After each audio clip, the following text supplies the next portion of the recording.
यार को गिन गिन कर क्या याद करना। कुरान शरीफ में तो आया है वज़्कुरुल्लाह कसीरन लअल्लकुम तुफ्लिहून। अल-अनफाल 40।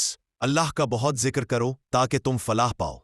अब ये वज़्कुरुल्लाह कसीरन नमाज के बाद ही है तो 33 मरतबा तो कसीर के अंदर नहीं आता। बस याद रखो कि 33 मरतबा वाली बात हस्बे मरातिब है, वरना जो शख्स अल्लाह ताला को सच्चे ज़ौक़ और लज्जत से याद करता है उसे शुमार से क्या काम, वो तो बैरूने अस शुमार याद करेगा। एक औरत का किस्सा मशहूर है कि वो किसी पर आशिक थी।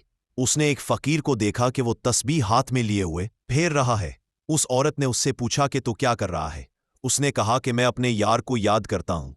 औरत ने कहा कि यार को याद करना और फिर गिन गिन कर। दर हकीकत ये बात बिल्कुल सच्ची है कि यार को याद करना हो तो फिर गिन गिन कर क्या याद करना है। और असल बात यही है कि जब तक जिक्र इलाही कसरत से ना हो, वो लज्जत और ज़ौक़ जो उस जिक्र में रखा गया है हासिल नहीं होता। हज़रत सल्लल्लाहु अलैहि वसल्लम ने जो 33 मरतबा फरमाया है वो आनी और शख्सी बात होगी। कोई शख्स जिक्र न करता होगा तो आपने उसे फरमा दिया कि 33 मरतबा कर लिया कर। और ये जो तस्बीह हाथ में लेकर बैठते हैं, ये मसला बिल्कुल गलत है। अगर कोई शख्स हज़रत सल्लल्लाहु अलैहि वसल्लम के हालात से आशना हो तो उसे मालूम हो जाएगा कि आपने कभी ऐसी बातों का इल्तिज़ाम नहीं किया। वो तो अल्लाह ताला की राह में फना थे। इंसान को ताज्जुब आता है कि किस मकाम और दर्जे पर आप पहुंचे थे। हज़रत आयशा रज़ी अल्लाह अन्हा कहती हैं कि एक रात आप सल्लल्लाहु अलैहि वसल्लम मेरे घर में थे।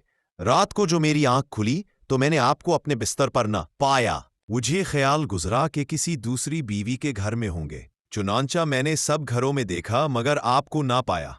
फिर मैं बाहर निकली तो कब्रिस्तान में देखा कि आप सफ़ेद चादर की तरह पर ज़मीन पर पड़े हुए हैं और सजदा में गिरे हुए कह रहे हैं साजदा लका रूही व जनानी। अब बताओ कि ये मकाम और मर्तबा 33 मरतबा की दाना शुमारी से पैदा हो जाता है? हरगिज़ नहीं। जब इंसान में अल्लाह ताला की मोहब्बत जोश जन होती है तो उसका दिल समंदर की तरह मौजें मारता है। वो जिक्र इलाही करने में बेइंतहा जोश अपने अंदर पाता है और फिर गिनकर जिक्र करना तो कुफ्र समझता है। असल बात यह है कि आरिफ के दिल में जो बात होती है और जो ताल्लुक अपने महबूब और मौला से उसे होता है वो कभी रवा रख सकता ही नहीं कि तस्बीह लेकर दाना शुमारी करे। किसी ने कहा है मन का साफ कर।